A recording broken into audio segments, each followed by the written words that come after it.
Hey, good evening, folks. Welcome to Mystics Outlook. Join us always got Carter W. Jr., Raymond Lyons, and Tarpe Jr. Now, Washington goes cold from the field. They fall to Connecticut on the road 79-71. Carter, we'll start with you, and then Ray, just your initial thoughts on tonight's game. Yeah, Washington, they had the strong first quarter. Shakira had it going. Like what I saw from Burke and Liz and Atkins. It was a nice flow. They were moving the ball, but it's like when the sun woke up, the Mystics they they didn't adapt, and they were struggling to adapt moving forward. To the Sun credit, and I'm gonna be just honest about this. Once their defense locked in after the first quarter, the only thing that kept this game close was they would turn the ball over. They ain't turn the ball over. They'd beat the hell out of the Mystics. Like we could just the Mystics once the Sun turned over the defense, the Mystics were ice cold, man. Like they couldn't get any flow offensively whatsoever. They shot 40% from the field and 30% from three and 63% from the line, but they only turned it over 8 times. You know what I'm saying? Like well, it's been registered as 8 times when the game started, and it said 9. And then they got killed on the boards, 41-19. You're not winning any game. So that's how the Sun were able to overcome having 23 turnovers. And the Mystics they scored most of their points off those turnovers. It wasn't in a half court. It wasn't them executing and just having the same rhythm that they showed in the first quarter when they had a 23-21 lead. And with this being said, they did a great job on Jonko Jones. They got her in foul trouble, so she didn't even play a lot this game. I think she ended up playing 21 minutes. At the end of the third quarter, she only had played 30 or 13 minutes in the game because she had 4 fouls going through 3 quarters. It was just one of those weird flowing games, man. But with Connecticut being at home and the way they were just grinding and rebounding, and then they woke up in the fourth quarter, they were able to pull out this victory, man. So I know the Mystics were, shorthanded, no Deladon, no Alicia Clark or whatnot. It was still a winnable game, but they just couldn't get anything going offensively. They couldn't score, especially late in the game. So that ended up being the difference, man. But the way they were out rebounded and the way they out rebounded is alarming because you got Shakira down there, you got Liz down there. It's not like Maisha, who's undersized, is down there with the trees, playing center, and you got Tiana Hawkins at the 4 or whatnot. It's not like that. You got Shakira 6'5", you got Liz at 6'3", 6'4". I mean, there's no way you should only be able to get 19 rebounds in a game. That's just unacceptable, man. So, you know, just keeping it honest like we do, man. The Mystics honestly didn't deserve to win this game because they just didn't do enough to really make it happen. All right, yeah, that's what we try to do here is be as honest as possible. Ray, your thoughts? Yeah, man, I agree wholeheartedly with Cardell's assessment. The only thing that kept us respectable was the turnovers, and the Mystics able to capitalize. Like almost half their points came off points off turnovers. If Connecticut takes care of the ball a little better, we all go to bed a little early. So yeah, it's just one of those games, man. You got to shake it off. Their offense failed them. Outside of the first quarter, they weren't able to do anything. The ball movement that we saw, it was it just went by the wayside. And I mean this is typically how the offense flows when Deladon doesn't play.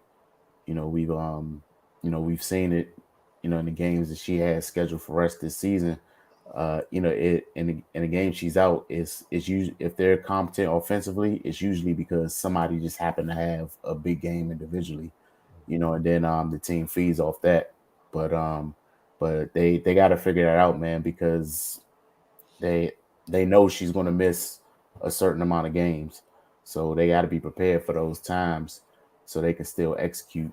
You know, having her out the lineup, of course, is it's going to be hard to make up for her production and just what she brings to the game, her gravity. But yeah, man, you can't have showings like this and on top of that not rebound. So yeah, they clawed and they scraped, but yeah, it just wasn't enough to get them over the hump. Yeah, Connecticut, they just bullied a win here, plain and simple. Um, we saw Courtney Williams down there crashing the offensive glass, getting second chance points. Like that's the difference in the game. I mean, they won by 8. You know, uh, you clean up a couple of those defensive possessions and finish it off with securing the basketball. Things might go a little different. And they missed a few free throws as well. The Mystics, they were 7-11 from the free throw line, and 8 for 26 from 3. So they just didn't shoot the ball well at anywhere tonight. So and that's pretty much where the game was decided. But yeah, their defense has held steady. They were swarming. They got their hands on a lot of passes. They were active, but they just couldn't get it going on the other side of the basketball. All right, well, appreciate you guys for the very, very thorough breakdown of their first road loss of the year. That's the most interesting. They're now 6-3 on the year, but that was literally their first road loss this season. The other two would come at home. So, in the grand scheme of things, you're 3-1 on the road. That's not a bad thing. But like you guys said, it's gonna be something to keep an eye on as this year goes forward, because there's gonna be games where it's scheduled literally that EDD and Alicia won't be out there, and they need to figure out the flow offensively, but specifically you can't have these performances rebounding the basketball. As you guys said, it's unacceptable, especially for a team we've seen that's more than capable of handling business on the glass. That's played a role in some of the games they've won this year. As always, things that we talk about, no Mystics Outlook show is complete without player of the game and X Factor. So we'll start with player of the game. Ray, we'll start with you and then Cardell.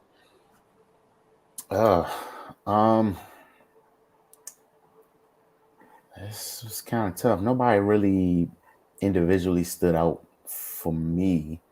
I guess I'd say AT had the most complete game. That's what she does, man. She fills the stat sheet, and she does those little things and keeps pressure on you. Well, what did she do tonight? 14, 10, and 6. I mean, that's that's business as usual for her, man. So I'm gonna go with AT. All right, Cardell. Yeah, I agree with Ray. It was kind of tough, but like I got to go with Thomas, even though Courtney was right there. She had some timely shots, and the way she was rebounding and facilitating was huge. You got to remember Jasmine Thomas. She out for the year, tore an ACL, so she picked up the slack. And we all know Courtney loved to score, and that's she loved to get buckets, but she slowed it down, ran the show today. So she wasn't the reason why the turnovers were crazy. AT she had a near triple double with 7 turnovers, crazy, man. Like so. Oh boy. Oh yeah. 7 turnovers. Yeah. So that triple double could have went either way. It was working. It's working on both of them. You know what I term for it is double agent. She's kind of double agent tonight, but but without her offensive production and rebounding, she made up for it in other ways. Without that, they don't win this game, even as bad as the Mystics were shooting. So. I'm gonna go with AT as well. And obviously, it's good to see her back and healthy, being her usual bully self. The league is not the same. The Sun aren't the same when AT's not there. It's just a little bit different. All right, X Factor. I'm gonna roll Bree Jones. She had 13 points and 8 rebounds off the bench. She at one point, I think her and AT, they had 11.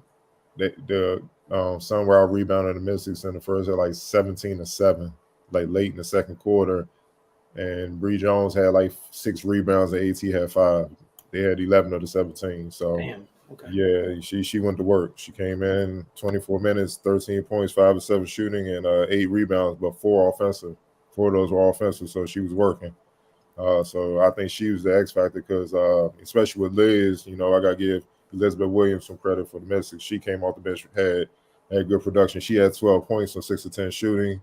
Machida was finding her, getting her easy baskets. But because of Jones, because of Bree, she couldn't get any rebounds. Like Elizabeth Williams only had 1 rebound, 25 minutes.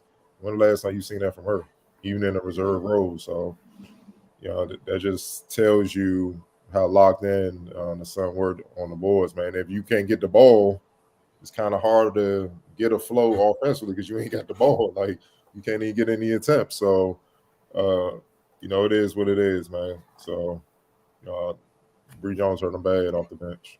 All right, Ray. Yeah, I'm gonna double down, man. Her size and just her just taking up space, man. It is it was hard to operate down there on both ends. I mean, she was a deterrent at the rim on defense. Then on offense, like Cardell said, man, she was clearing out space down there, getting offensive rebounds, controlling the glass, and Connecticut they shot pretty well, but then even on the shots they missed, they were able to clean that up and get second opportunities, which was big because of how much they would turn the ball over. So yeah, I'm gonna go with Bree Jones as well. All right. Going forward, Washington has Indiana in a couple days. That's also on the road. After tonight's loss, they stand at 6-3 in the standings. That's second in the East, and third in the league as a whole. But we'll see how they fare on the road. Again, even after tonight's loss, they're just 3-1 on the road. We're gonna see if they get a chance to bounce back. I believe I saw a report earlier. Could be wrong. Elena's supposed to be playing in Indiana in Indiana, and then again, there's enough days in between for her to play on the road in Indiana, and then at home next Friday against Liberty. So that'll be one of the rare road games where they have Elena. So we'll see how that goes. But again, I know one thing we'll definitely be checking for is what they look like on the glass. And we saw them play Indiana earlier this season. They have folks that can hit the glass as well. So it's they had their work cut out for them. You guys have anything else you wanted to add? All right. As always, want to thank you guys for spending time with us after Mystics games here on Mystics Outlook. Y'all have a great weekend, and we'll see you guys right after the Mystics Fever game.